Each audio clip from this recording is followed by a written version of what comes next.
Well, hello there. I'm so glad that you've joined me. It's very cold outside. It's snowing, so I decided to come inside, and I hope the light is okay. My monitor is very small. I can't see properly, but I hope everything's okay. So sit down, please. Make yourself comfortable, because I've got another story for you, and it's not going to be a story like we looked at yesterday, which was so sickening, the absolutely worst story, or one of the worst stories in the Bible. Today we're leaving the book of Judges, and we're coming to the next book in the Bible, at least in our Bible. The Jewish people have a different order of the books in the Old Testament, but in the Christian Bible we come to the very small book of Ruth. It's only got 4 chapters, but even though it's only very short, I don't know whether I'll have enough time to explain to you what I want to tell you. So the book Ruth is a very interesting book. And it starts off, it's about a woman called Naomi and her husband and their 2 sons. And they live in Bethlehem. And they leave Bethlehem and they go to where the tribe of Moab lives, another people. And they stay there for a time, and the 2 sons, they get married to 2 Moabite women. But then the husband dies. Naomi's husband dies, and a short time later both of his sons die as well. So Naomi decides she's going to go back home. She's going to go back to Bethlehem. And she tells her daughters-in-law they shouldn't come with her. They should stay here, because the people in Bethlehem could be a little bit hostile towards them. One of the daughters-in-law, she decides she's going to stay in Moab. But the other one, a girl called Ruth, she says she is going to come with her, and she makes a wonderful speech that was actually the Bible text that was used at our wedding. It says, "Where you go, I will go. Your people will be my people. Your God will be my God." That's a wonderful expression of loyalty that Ruth speaks out towards her mother-in-law, Naomi. And so both of them go back to Bethlehem. But when they get there, they are not really met with much enthusiasm. The people don't talk to them, but it says in the Bible there was a stirring in the city when they arrived. I think maybe they were disappointed that Naomi and her husband had left Bethlehem, maybe at a time when they're going through difficulties. They'd left, they went looking for a better life in Moab. Obviously they hadn't found it. They come back. Now what do they want here? And the other thing was, she's brought her daughter-in-law with her, and her daughter-in-law is a Moabite. Now Moabite women were known to be a little bit loose. The whole story of the Moabites was one. The tribe started after an incestuous relationship with Lot and one of his daughters, but also through the history of the Moabites and Israel, there's also been a lot of deception and temptation, and where men have mixed with women and so on. So they weren't very happy, especially the women weren't very happy about having this young widow in the city. And I'm saying city, town, it was probably just a village. And they weren't very happy about having this girl on the loose, and were a little bit fearful for the men. So they were given the cold shoulder, and they didn't really feel at home. Now, as they're wondering what they are to do, and how they're going to make ends meet, and how they're going to make a living in Bethlehem, Ruth decides that on the next day she's going to go out to the fields, and she's going to walk behind the people who are bringing in the harvest. The Bible says it was the time of the barley harvest, and as she goes behind them, she's going to collect the grain that they've dropped. And this was actually a provision in the Jewish law for the poor people, that they could glean whatever had been left behind from the harvest. So there she went, and the owner of this field, a man called Boaz, quite a wealthy guy. He looked out and he noticed Ruth. And so he told his men that they got to drop quite a considerable amount of grain so that she would have a lot to collect up. He looked at her and he was attracted to her. He had compassion on her. And there was something happening between them, although this was the first time he'd seen them. So when Ruth gets home at night and she tells Naomi what has happened, Naomi is so excited. Yeah, what's the matter, mother?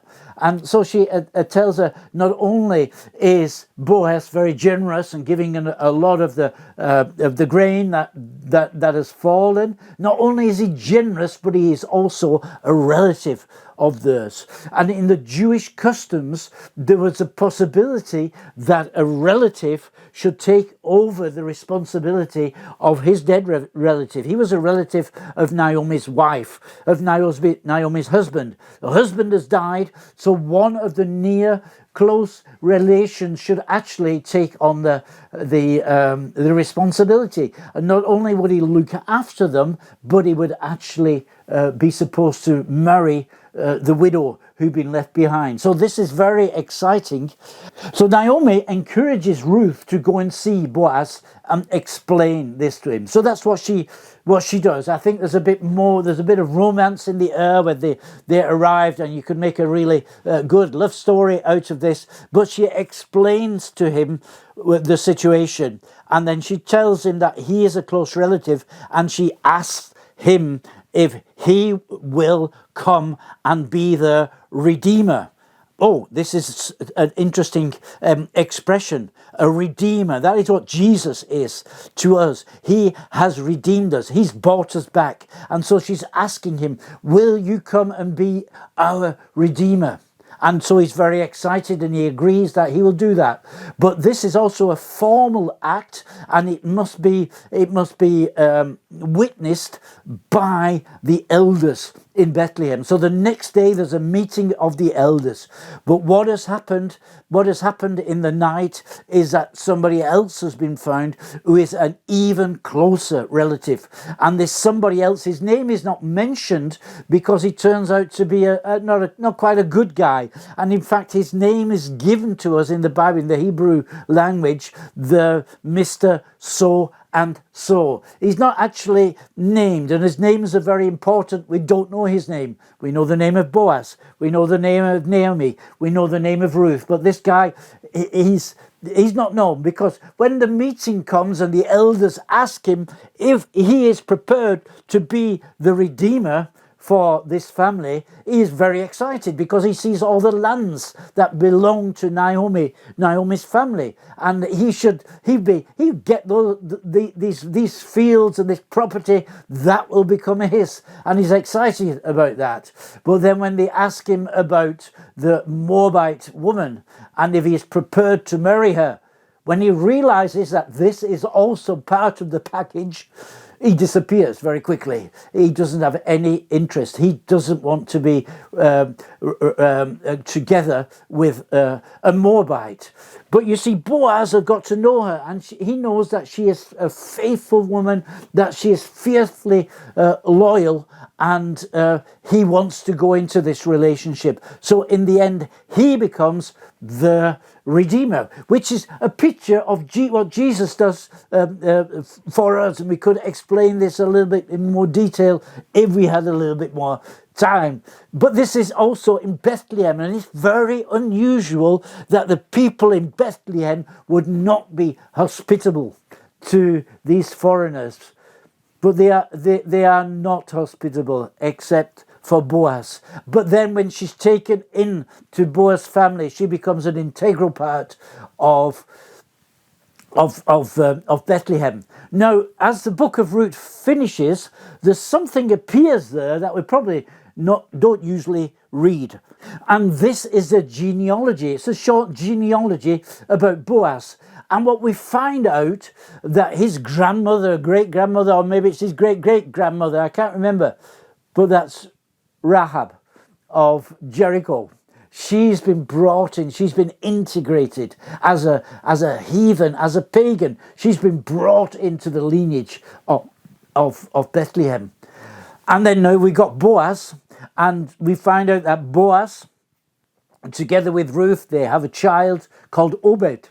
And Obed has a son called Isai. And probably you know who Isai is. Isai is then the father of David. In other words, Ruth becomes the great-grandmother of the king of Israel, the best king that Israel ever had. But not only that, she is one of the ancestors of Jesus. So yet again, another foreigner comes into the lineage of Jesus, making this something very, very interesting.